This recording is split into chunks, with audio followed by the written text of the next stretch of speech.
ہر بات میں اللہ کا ذکر کرو گے تو ہر کام میں اللہ کو اپنے ساتھ پاؤ گے۔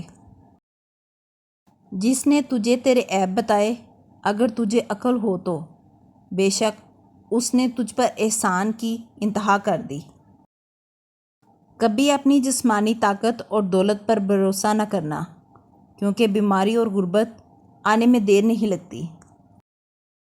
سب سے بڑا عیب یہ ہے کہ تم کسی پر وہ عیب لگاؤ جو خود تم میں موجود ہے۔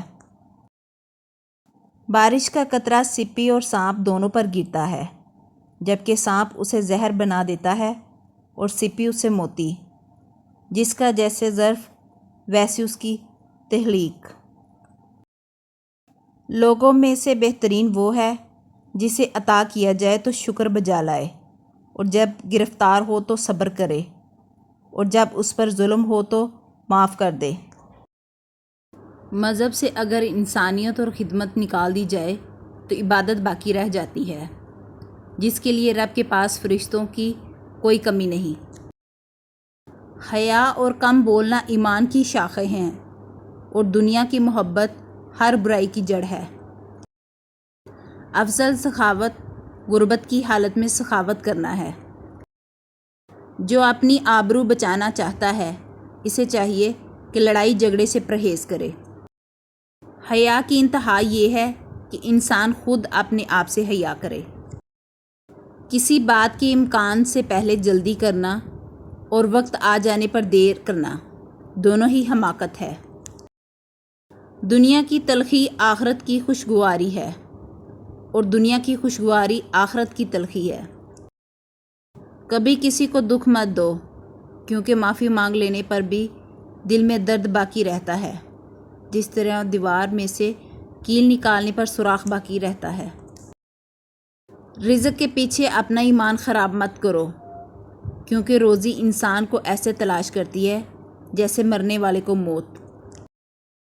جو ظلم کے ذریعے عزت چاہتا ہے، وہ اللہ اسے انصاف کے ذریعے ذلیل کرتا ہے۔ معافی جس قدر شریف کی اصلاح کرتی ہے، اتنا ہی کمینے کو بگاڑ دیتی ہے۔ جو شخص اپنے نفس کی حقیقت سے ناواقف رہتا ہے، وہ اپنی حالت کی اصلاح سے بے نیاز رہتا ہے۔ جو شخص برے لوگوں کے ساتھ احسان کرتا ہے، وہ خود بھی ان کے شر سے محفوظ نہیں رہتا۔ فرصت کے اوقات بادل کی طرح جلدی گزر جاتے ہیں۔ تمہیں ایک نیک کام کرنے کا بھی موقع ملے تو اسے غنیمت سمجھو، ورنہ ندامت حاصل ہوگی۔ تمہارے ساتھ رہنے والا تمہارے نفس کی اصلاح میں معاونت نہیں کرتا تو اس کا ساتھ وبال ہے۔ بہت سے لوگ اپنے بارے میں تعریف ہی سے مبتلا فتنہ ہو جاتے ہیں۔ یقیناً آدمی کی رسوائی کا بدترین سبب حسد ہے۔ عموماً لوگ عیب سے خالی نہیں ہوا کرتے۔ مناسب یہ ہے کہ کسی کے پوشیدہ عیب ظاہر نہ کرو اور اس کا معاملہ اللہ پر ہی چھوڑ دو۔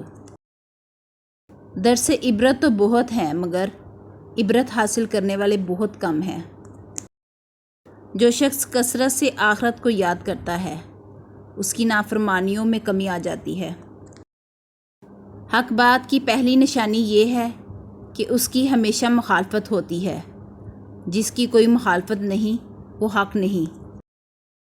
آپ کا سب سے زیادہ ناپسندیدہ شخص وہ ہونا چاہیے جو لوگوں کی عیب جوئی میں زیادہ لگا رہتا ہے۔ شریر میں کوئی اچھی بات دیکھو تو اس سے دھوکہ نہ کھاؤ، اور شریف سے کوئی غلطی سرزد ہو جائے تو اس سے نفرت نہ کرو۔